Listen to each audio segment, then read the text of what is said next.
2-2 go in, lock down a specific target, and then Dragon comes in with the freshly forged, jabbing whichever target, right? At the very least, in terms of range advantage, it looks more favorable in towards the hands of Blacklist International if they can find the proper snipes. But in terms of a proper 5v5, it comes down to whoever gets the better engager. Does Lapu Lapu on the hands of Waypip find the perfect engage? Does Kong Ling find the assassination? Or does Chammy1 and Justji get into the backline of Nova? Well, if Waypip can just keep playing the same as he played in the previous game, this is going to be really tough for Blacklist to answer to what that Lapu Lapu can do. Well, ladies and gentlemen, let us jump into this. It's going to be game number 4. Nova Esports is going to be on the blue. Blacklist International is going to be on the red. An interesting start already coming in for the side of Nova Esports here. Sending Wendy, not even taking the first wave in mid, directly towards the Clash lane to get every single thing into the pockets of Cham, from the side of Chammy1 here. You can see another 2v1. Chammy1 goes in against Wendy, goes in against Ren, but Dragon is here for the rescue here, but Chammy1 going dangerously low. Back away here. The Spriteling troops are giving a lot of power, a lot of shielding to deny the kill here. But you can see the fatal arrow coming from the side of Shred, doing a lot of work here. Every time you swap yourself from melee to overkill form, you get 50% CD back on your spell S1 and S2. That's why you can keep seeing Shred spamming those arrows against Chammy's face. I just love the way the Dragon came in clutch just to help Chammy1, because on that 2v1 that they had in there, it was going to look really bad for the Dharma. So Dragon coming in, being able just to push them out is the reason why Chammy1 could still stay alive. Yeah, a very good rotation thus far, elevating some of the pressure that's being on the side of Chammy1 here. We can see Kong Ling going on an aggressive jump here on towards Dragon here. Dragon gets chunked out by some of the basic attacks landed on the Kuchiki Byakuya Fate skin. Towards the top side here, we do see Shren stealing yet another fire beak from the side of Blacklist International's jungle. Slowly, Shren on that Chucha, he knows that his job is just going to be to try to deny Chammy1 from some gold. He doesn't want to even go for the kill at this moment. He just wants to chip away his HP bar. Such an aggressive Chichar coming in for the side of Shren here. Every single resource so far has been going in favor for the Clash lane side of Nova here. Fortunately for the side of Blacklist International, their bottom side is looking super duper strong. They are suppressing Muchi very well. They're doing a really good job, right? Like making sure that they're freezing the wave. Every time that Muchi wants to come in for a specific minion, he has to sacrifice some form of his HP. And if Goldenkai does it, he has heal coming in from Diadea. So that might be the opening that right now Blacklist International is looking for, right? Just to be able to maximize out of that advantage that they've got on the farm lane in this moment of the game. If we analyze this game compared to the previous ones, we can see that the whole opening has been a lot slower. We have not seen anyone trading yet, but look at that 3v3 over here in the mid lane. The goal is just very clear. Get the gold, move out, and try to find someone lacking over there. Yeah, Dream Roll landing on towards Kong Ling here. Kong Ling gets taken down super duper low by the Destined Encounter coming in by Chaz. This potential objective might be in control coming in for the set of Blacklist International coming in towards this 4th minute mark. Wow, just in there, just the accuracy coming in from Dragon, right? And that's the one beautiful thing about that Ganon mode, that you do not need that much damage. The only thing you need to do is just to be accurate, landing the blades specifically on the target that you want. And Tyrant has already been secured coming in for the side of Blacklist International here. A way better early game that's being composed coming in from the Code Breakers here. They secure the Tyrant and they are back towards the farming tempo here. That axe almost stole away the Azure Golem, but Blacklist International, they secure it with no harm. I like it. I like the way the Blacklist International is right now playing in here. They might not have the advantage in terms of the composition, but again, the key in here is going to be, how do I beat you in terms of the strat? 3 against 3 over here in the farm lane again. Yeah, just Wendy sacrificing a lot of resource into the pockets of Kong Ling here. Kong Ling being the main benefactor coming in for the Nova Esports side. In terms of resource allocation, we will see a lot of gold going into the pockets of Xuan and also Kong Ling in the early game. Hence, we see this gold chart here. Kong Ling is the richest out of all the members here, but it sacrifices dragons. It sacrifices Wendy's gold in that mid lane. Yeah, of course. Like at the end of the day, Wendy's gonna have to sacrifice himself in terms to give enough advantage for Kong Ling. So if Kong Ling is going to be taking that advantage, he better just start capitalizing out of that. The same way as Xuan right now capitalizing out of that movement, he takes on that turret. He's gonna have priority on the rotation.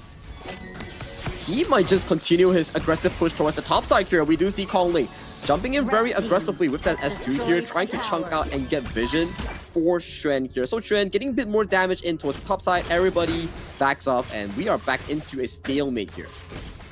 Sagi, I'm telling you, you gotta keep your eyes on Dragon. He is going to be the main person to observe here on the Blacklist. He has been, up until right now, very accurate and just pushing the Fade away. Chammy 1 here looking for the engage. Sets 2 on towards the wall here. Wendy forces the flash to take away. Golden Kite gets the first kill on towards the mid lane coming in from Nova Esports here. Waypin limping away towards safety here. Where is Strent? Strent is still coming to the cavalry here. Muji finds the assassination here as Strent comes in with the Grandmaster's Forge going in against 4 members here. But that is no much tankiness from the side of Blacklist International squad here as we see Kong Ling dangerously low. Only 10% health. Muji has no flash. Gets caught by the Dream Rogue here, and that is a big win coming in for the side of Blacklist International. Xuan came in the exactly moment that we needed him to come. He comes in the right ankle, comes in from the flank, but the tankiness from Blacklist International at this moment of the game was too much for him. Xuan does not have the items yet, he does not have the damage. He's got the angles, he's got the timing. It was just the wrong moment of the game. Only 7 minutes in here, Blacklist was too big a shield for her.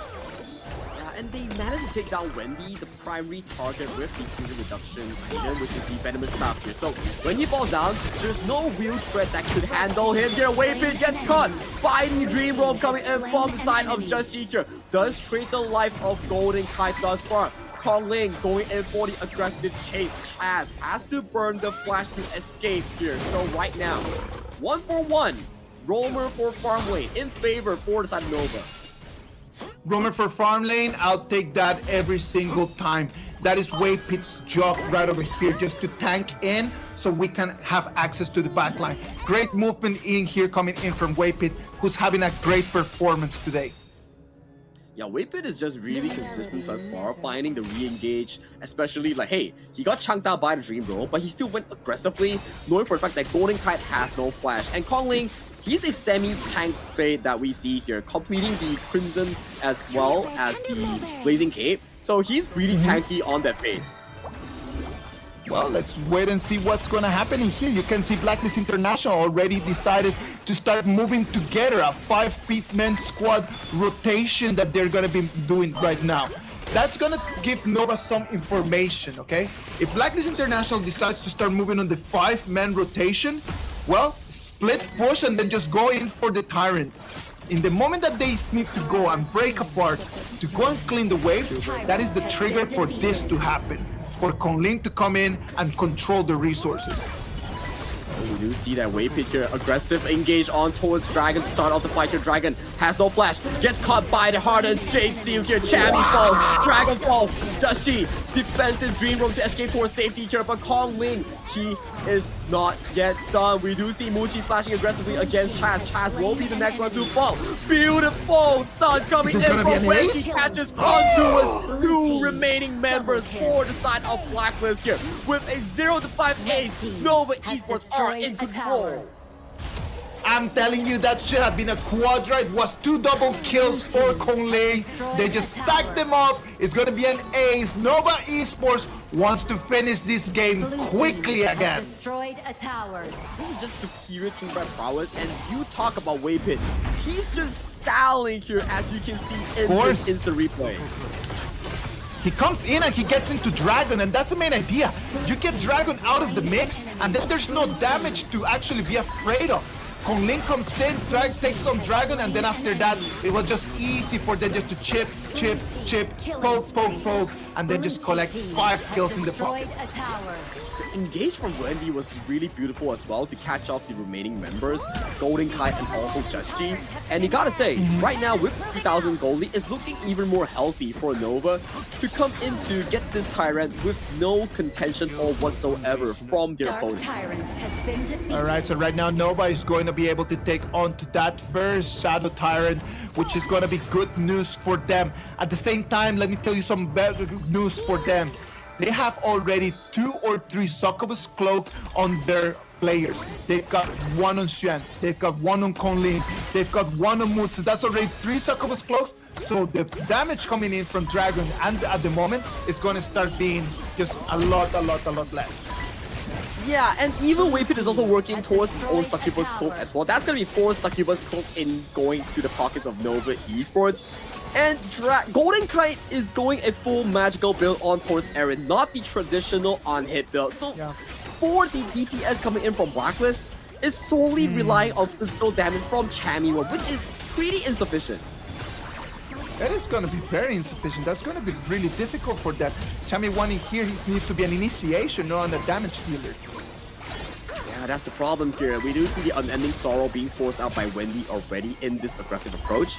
So far, the defense coming in from Blacklist International has seen pretty consistent stuff. Wendy charges away, gets the Raging Sea on towards the backline here. Hardened Jade Seal on towards the side of Dusty. Chamiwan finding the re-engage, does not find onto any possible targets here. Strand using the Grandmaster's Forge, doing a lot of damage, almost taking down Chaz, but with the advantage of how far, so this has destroyed a tower. In favor for Nova. Right now, Nova Esports over there in the mid lane with the super minions, they're going to have a very clear advantage as they are going to target right now the 2 flanks from Blacklist International. Chamiwan, he was targeted out, and we're talking about the fact that maybe Chamiwan is going to be the only damage dealer that we're going to have coming in from Blacklist as the Succubus Cloaks are already online. But that's not going to be enough. Who's going to initiate if Chamiwan is going to have to deal damage? I think Just G has to be the one that initiates and Chamiwan comes in, try to swoop a kill on towards Wendy, but that's the problem here. Muchi has the spell to negate that from happening here. We do see the Grandmaster's Force being pumped coming in for the side of Strand here. Going dangerously low, uses the Sprightling Truth to keep himself alive. Just G doesn't get the finalized kill on towards Strand here, and towards the other side of the map, we do see Chaz being the first victim to fall from the Nova firepower here. Losing Just G, losing Chaz, 5v3 head on. This is looking like Nova's chance to potentially get another high ground. They need to get that high ground. The problem in here is that the Ganon Mo is just so good at defending these turrets that it's not going to be making it an easy feat. Killing spree. Wendy aggressively going in with the Mournful Tempo here, picks up the kill on towards Golden Kite here. That is no marksman for the next 30 seconds here with the minion waves marching in. This may be the final nail in the coffin as Nova Esports gets the match point in hand. One more win separates them to the finals. 3-1 advantage right now from Nova Esports on top